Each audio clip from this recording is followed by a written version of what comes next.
여러분, 큰바위 얼굴 이야기를 아십니까? 먼저 제가 이 얘기를 앞서 했어야 되는데 지금 먼 거대로 해버렸습니다.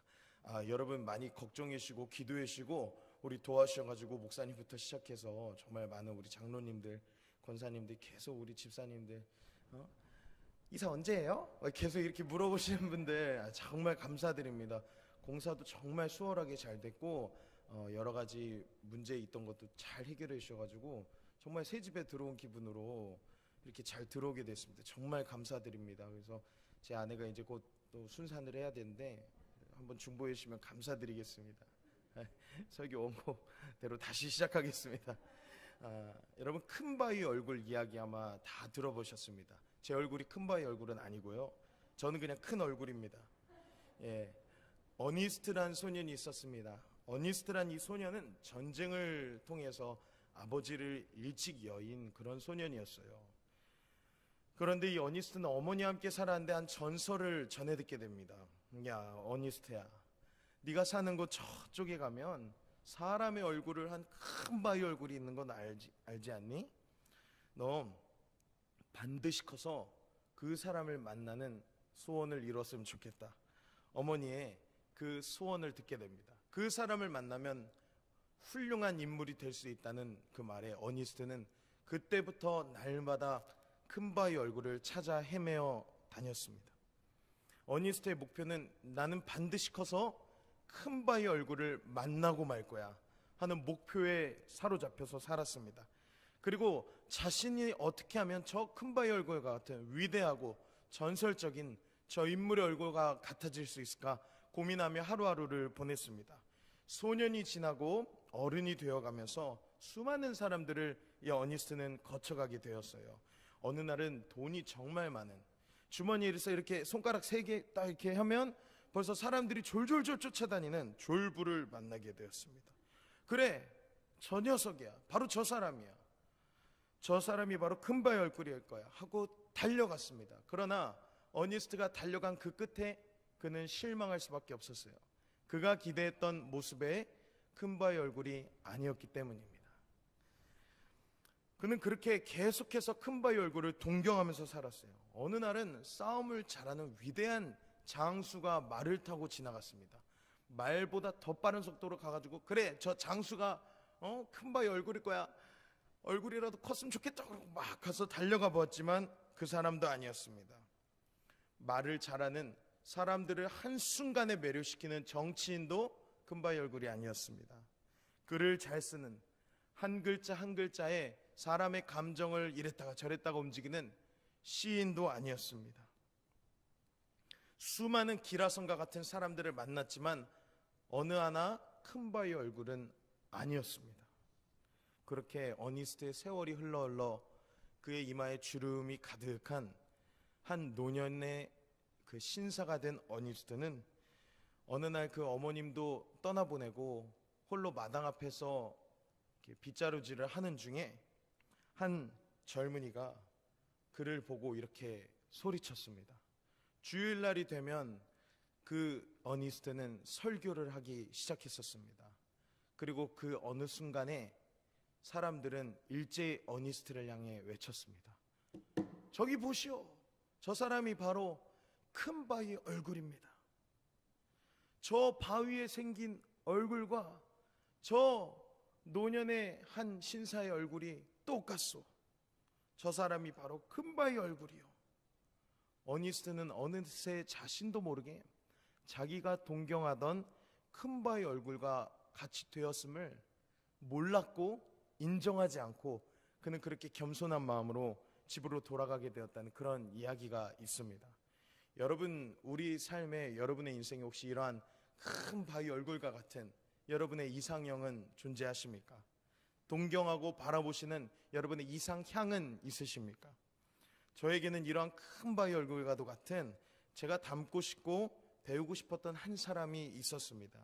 초등학교 5학년 때 코 막 질질 흘리던 제 마음속에 멋있다라고 꽂아준 그 한 목사님이 계셨습니다. 우와, 멋있다, 이거밖에 없었어요. 그 나이에는 제가 바라봤던 큰바위 얼굴은 그분이었던 것 같습니다. 그날 이후 저의 장래 희망이 바뀌었습니다. 저는요 원래 굉장한 말괄량이었기 때문에 어린 시절 저희 땐 장래희망을 적는 시간이 항상 있었습니다. 나는 커서 땡땡땡이 되고 싶었어요. 저는 뭐 대통령, 경찰, 축구선수, 요리사 이런 거 적지 않았습니다. 저는 항상 만화 캐릭터를 적었습니다. 저는 장래희망에 코난을 적었습니다. 짱구를 적었습니다. 제가 생각해도 참 어떻게 5학년 때까지요. 명탐정 코난. 그러나 그 큰바위 얼굴이라고 생각되었던 그분을 바라본 순간 지금까지도 저는 제 장래희망에 목사님이라고 적어놓게 되는 계기가 일어났습니다. 우리는 이러한 것을 세 글자로 이상형이라고 합니다. 한번 질문해 보고 싶습니다. 아까도 드렸던 질문이지만 여러분이 기대하고 바라보셨던 이상형이 다 존재하지 않으십니까? 보통 이런 질문을 하면 자기가 바라보는 기준에 가장 좋은 것을 이야기합니다. 쉽게 설명하면요, 저의 이상형은 물론 그 큰바위 얼굴 같은 분도 있었지만 보통 이제 남자에게 물어보는 이상형이 어떻게 되냐?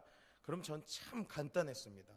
눈이 크고 코가 오똑하며 쌍꺼풀이 짙고 이빨이 고르고 얼굴이 작고 눈썹도 진하며 그러면서도 날씬하지만 청순하고 심지어 맨 얼굴도 예쁘고 그런데 신앙도 좋고 하나님 앞에 새벽에 나와서 눈물 한 방울 흘리며 좋은 직장을 다니고 모든 것을 갖추었음에도 불구하고 인격적이며 겸손하고 하나님을 향해 날마다 가슴을 치며 회개하는 눈가가 항상 촉촉한 여자였습니다. 저는 그리고 그 여자를 만난 것 같습니다. 네, 제가 좋아하는 이상형 하나님 참 사랑하는 여인이었습니다.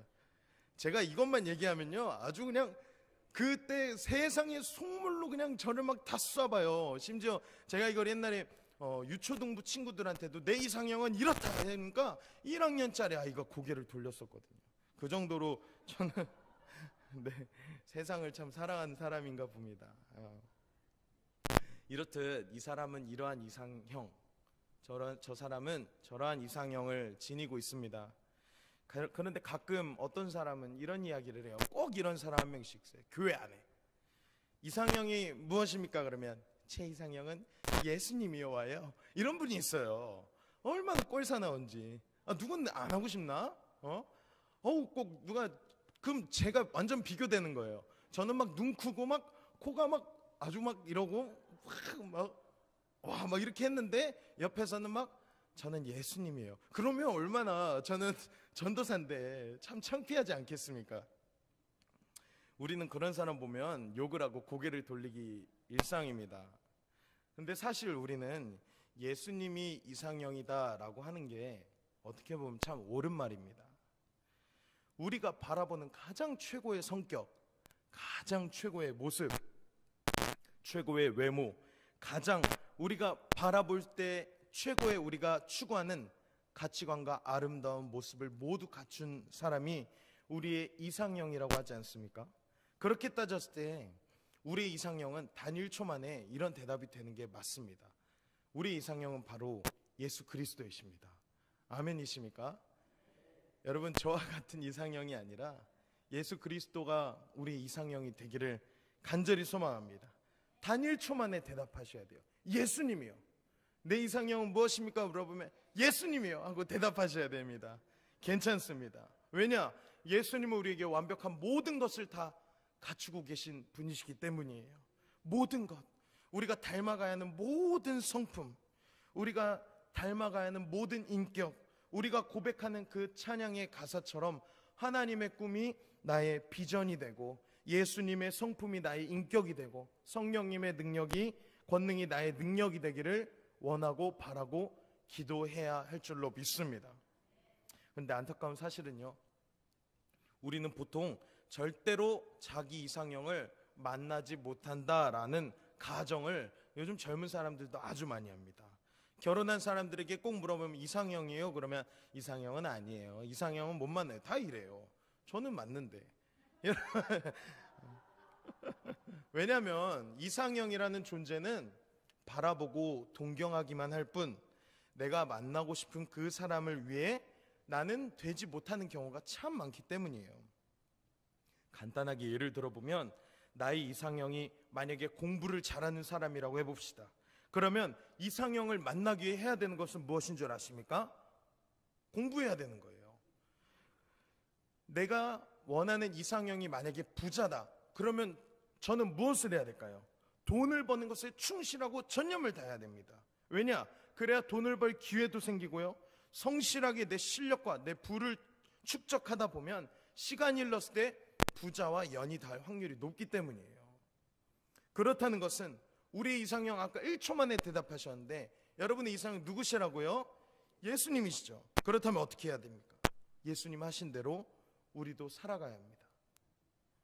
예수님 걸어가신 대로 걸어가고, 예수님 말씀하신 대로 우리도 말하며, 예수님 기도하신 대로 우리도 기도할 때 우리도 예수님 만날 수 있지 않겠습니까, 여러분? 우리 일신교회는 그렇게 되기를 간절히 소망합니다. 오늘 말씀은요, 실제로 우리가 삶을 살아가는 그 가운데 예수님께서 예수님처럼 살아가야 하는 그 말씀을 오늘 우리에게 전해주시고 계십니다. 당시 유대인들에게 최고의 법은 바로 율법이었습니다. 그래서 그 율법을 지키는 사람은 정말 인정해줬지만, 율법을 지키지 않는 사람은 사람 대접을 해주지 않았어요. 그런데 그 율법에 원래 뭐라 나와 있었냐면, 눈에는 눈으로, 이에는 이로 갚으라.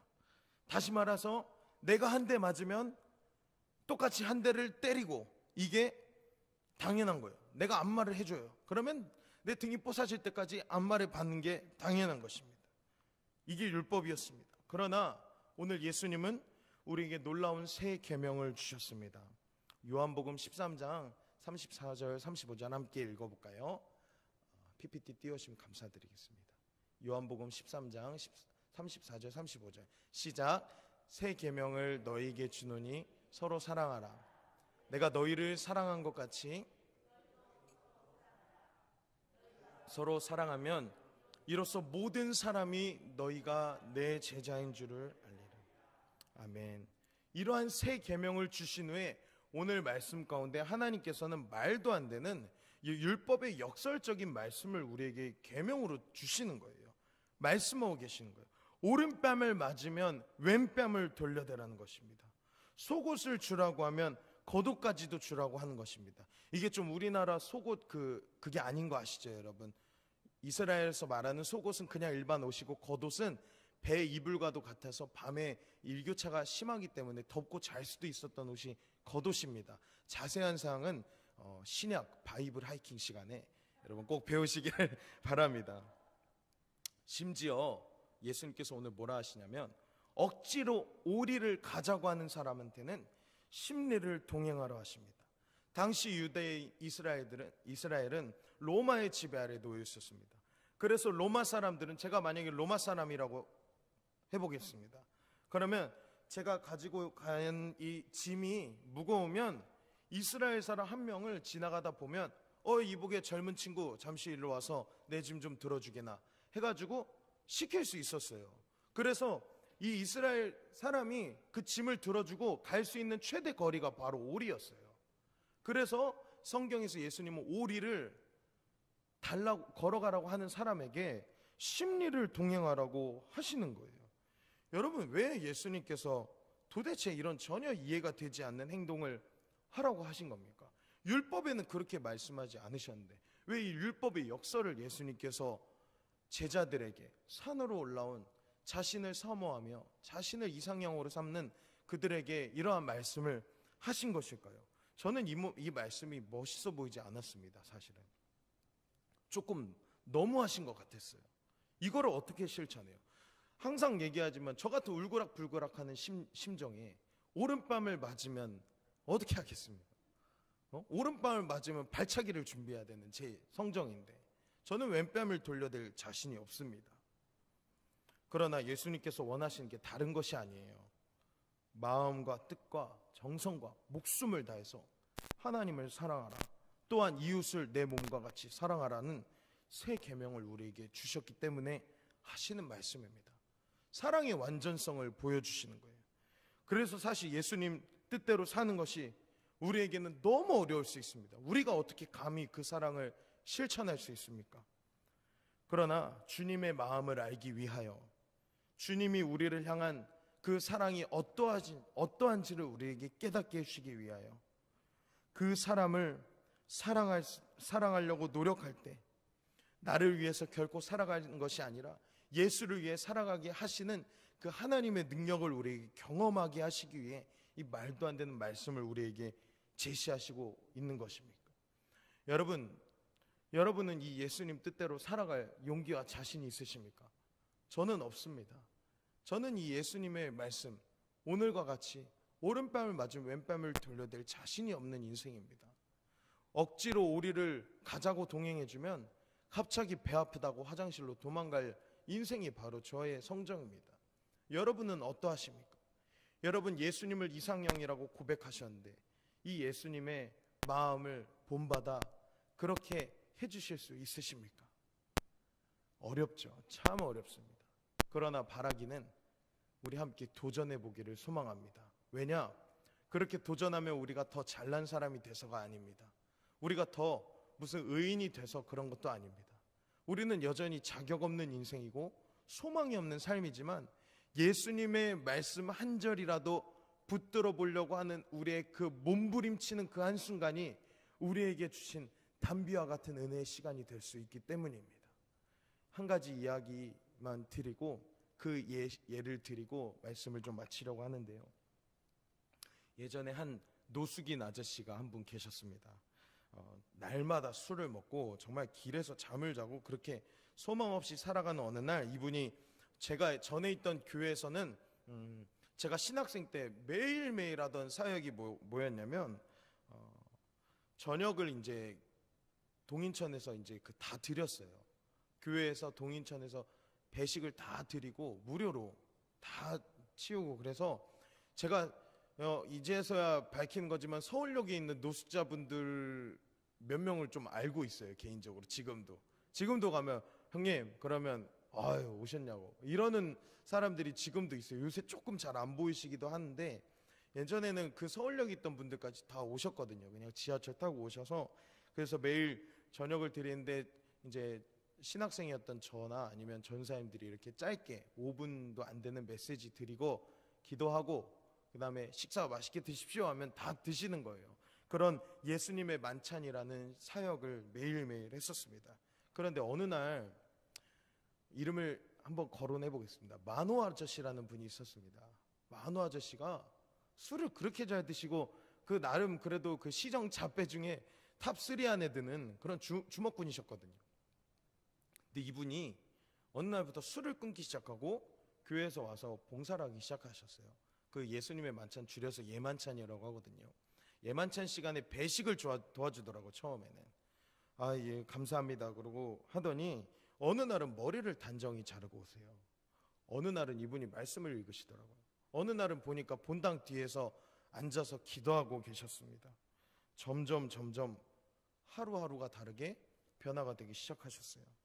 그러던 어느 날 여느 때와 같이 이 만호 아저씨가 저와 함께 서빙을 같이 도와드리던 그 중에 한 술이 잔뜩 취한 아저씨가 그날도 여김없이 찾아왔습니다. 저는 참 어린 나이에 좀 보면 안 되는 그런 조금 험한 것도 좀 많이 경험했던 것 같아요. 칼부림 나는 것도 보고 그런 아무래도 노숙인 아저씨들이다 보니까 그런 좀 좋지 않은 모습이 보일 때가 종종 있거든요. 막 멱살 잡히는 건 뭐 기본이고 서로 막 밥상 뒤엎고 이런 것도 하루 이틀도 아니었습니다. 제가 5년을 했는데 여러분 그런 일이 매일매일 했었거든요. 다반사지 않았겠어요. 그래서 저는 그래도 잘 해주셨어요. 귀엽게 봐주시고. 그런데 참 여러 가지 모습이 있었는데 어느 때와 다르게 또 이제 술을 또 잔뜩 드신 아저씨가 행패를 부리기 시작하는 거예요. 제가 일단은 1차적으로 말리는데 안 돼요. 그러면 주변에 있는 이제 제 동료 꾼 아저씨들이 말리기 시작하는데 안 됩니다. 그래서 우리 만호 아저씨가 가가지고 조용히 달랬습니다. 이 양반아, 너 지금 밥 먹으러 와가지고 감사하는 마음 없이 이게 지금 뭐 하는 거야? 술 먹었으면 곱게 먹고 좀 깨었다가 나오지 그리고 여기 예수님 믿는 이 자리인데 이렇게 하면 안 되지. 그러고 잘 타이르는 그 순간이었습니다. 그러더니 그 아저씨가 갑자기 일어나더니 야 천만호, 너 밖으로 나와봐. 밖으로 나와. 그 자리에서 소리를 지르는 거예요. 사역은 진행이 돼야 됐기 때문에 아저씨가 조용히 나가셨습니다. 그런데 놀랍게도 이 술 취한 아저씨의 입에서 이런 얘기가 나오는 겁니다. 야, 너 예수 믿는다며? 네가 그렇게 잘난 믿는 예수, 그 사람이 뭐라디? 오른밤 마주 왼밤을 돌려대라 하지 않디? 너 입 꾹 다물어. 그러더니 갑자기 아저씨 얼굴을 팍 치는 거예요. 아저씨는 그 주먹을 맞고 주먹을 양손에 꽉 쥔 채 그 자리에 서서 가만히 계시더라고요. 부들부들 이렇게 떠는데 가만히 계시는 거예요. 그러더니 제가 그때 본 장면은 가히 충격적이었습니다. 아저씨의 고개가 이렇게 돌아가는 거예요, 반대로. 그러더니 왼뺨도 돌려대? 그러더니 팍! 그렇게 두 대를 맞으셨어요. 그거를 제가 뒤늦게 가서 얼른 말리고 제지하고 목사님들 다 뛰어나오셔서 그렇게 잘 마무리가 됐는데 어느 순간 보니까 우리 만호 아저씨가 안 보이셨습니다. 그렇게 저녁이 지나 수요일 날이었거든요. 그날이 또 수요예배 끝나고 그 사역을 담당하시는 목사님이랑 같이 만호 아저씨를 찾으러 갔는데 한 골목에 있는 PC방 건물 지하에 앉아서 울고 계시는 거예요. 이분이 흐느껴서 울고 계셨습니다. 알고 보니 그 주먹을 잘못 맞아가지고 이빨이 다 부러져 계셨던 거예요. 그렇게 한 건물에 앉아서 울고 있었습니다. 근데 그분이 눈물을 흘리면서 피를 조금 흘리시면서 이렇게 얘기했습니다. 나 원래 이대로 당하는 사람 아닙니다. 나 주먹 깨나 쓰는 사람입니다. 내 이빨 부러졌어요. 나 저 사람 다리 부러뜨릴 수 있습니다. 내가 그거 하나 못할 것 같습니까? 내 인생의 소망이었는데 난 노숙인이었어. 나는 더 이상 이 세상에 무슨 소망이 있겠습니까? 차라리 감옥에라도 보내주면 좋지. 노숙인들 함부로 감옥에도 안 보내주는 거 아시죠? 거기서 평생 인생을 마감하려고 하거든요. 내가 주먹 깨나 힘씁니다. 인천에서 꽤나 유명합니다. 내가 저 사람 때려 죽일 수도 있었습니다. 그런데 저 예수님 말씀 순종해보고 싶었습니다. 매일매일 읽어라던 그 마태복음 5장의 말씀에 저 한번 순종해보고 싶었습니다. 이빨이 부러져서 옥수수 뱉는데도 꼭 참아봤습니다. 내가 참으면 저 망나니 같은 인간도 혹시나 예수님 믿을 수 있을까? 저는 그날 그 아저씨의 모습을 보고 정말 많이 회개하고 울었습니다. 산에 가서 막 부르짖었어요. 하나님 왜 제겐 저런 믿음이 없을까? 하나님, 이 표현이 그렇지만 인생에 소망이 없다고 하는 저분의 그 믿음, 왜 그런 믿음이 저에게는 없을까요? 하나님, 나는 언제쯤 이 하나님의 말씀을 순종할 수 있을까요? 마태복음 5장부터 7장 예수님의 말씀이라고 하는 이 산상순을 매일매일 읽고 매일매일 묵상했어야 하는 그 과정 중에 있었는데 왜 나는 이 한 구절 한 글자도 따라할 수 없는 건가요? 주님, 저를 긍휼히 여겨주십시오. 하나님 앞에 가슴을 치며 통곡했었습니다. 사랑하는 여러분, 한 번 더 질문 드리고 싶습니다. 여러분의 이상형은 누구이십니까? 저는 여러분에게 주먹으로 맞아라 이런 얘기하는 게 아닙니다. 그러나 우리 안에 이 순종의 몸부림치는 한 걸음이 바로 우리가 주님께 더 가까이 가는 우리의 이상형을 닮아가는 한 길이어서 함께 나누고 싶었습니다. 내가 할 수 있고 내가 원하는 것만 하는 것은 순종이 아닙니다. 예수님은 십자가에서 피를 흘리셨고 우리를 위해 하나님께 끝까지 순종하셨습니다. 죽기까지 순종하셨습니다. 우리를 사랑하기 때문에 그렇습니다. 저에게는 오늘도, 여러분에게는 오늘도 그 사랑이 흘러내리고 있음을 감히 고백합니다. 여러분, 오늘 이 시간 어떻게 결단하시겠습니까? 누가 주님을 위해서 이렇게 한번 살아보시겠습니까? 예수님 말씀하신 대로 한 글자라도 누가 순종하며 나아가시겠습니까? 억지로 십자가 지고 누가 예수 그리스도 따라가겠습니까? 그 길이 내 생각과 내가 가야 하는 방향과 전혀 다를지라도 그것이 하나님 뜻이라면 무릎을 과감히 꺾어서 순종하는 그 결단 오늘 누가 하시겠습니까? 사랑하는 여러분, 저는 우리 일신교회 그러한 소명자들이 일어나는 교회가 되기를 간절히 소망합니다. 예수님을 위해서라면 내 무릎을 꺾고 이빨이 부득부득 갈려도 주를 위해 한 걸음 십자가의 길 가는 진정한 성도가 되기를 소망합니다. 그때 하나님의 꿈이 나의 비전이 되고 예수님의 성품이 나의 인격이 되고 성령님의 권능이 우리의 능력이 되는 그 은혜의 역사가 우리 가운데 펼쳐질 줄로 믿습니다. 하나님의 은혜 안에 한순간 한순간 순종하며 승리하는 저와 여러분 되기를 간절히 소망합니다. 이 시간 우리 결단하는 마음으로 이 찬양 했으면 좋겠습니다. 정결한 마음 주시옵소서. 하나님, 이 시간에도 순종하지 못하던 나의 마음에 정직한 영을 새롭게 하소서. 주님, 제 영혼을 주님 앞에서 멀리 떠나지 마시고 성령을 거두지 마십시오. 날마다 순종하기 원합니다. 한 걸음이라도 주님께 더 가기 원합니다. 우리 이상형이신 예수님께 이 밤에 한 걸음 더 가까이 가는 순종의 밤이 되기를 간절히 소망합니다.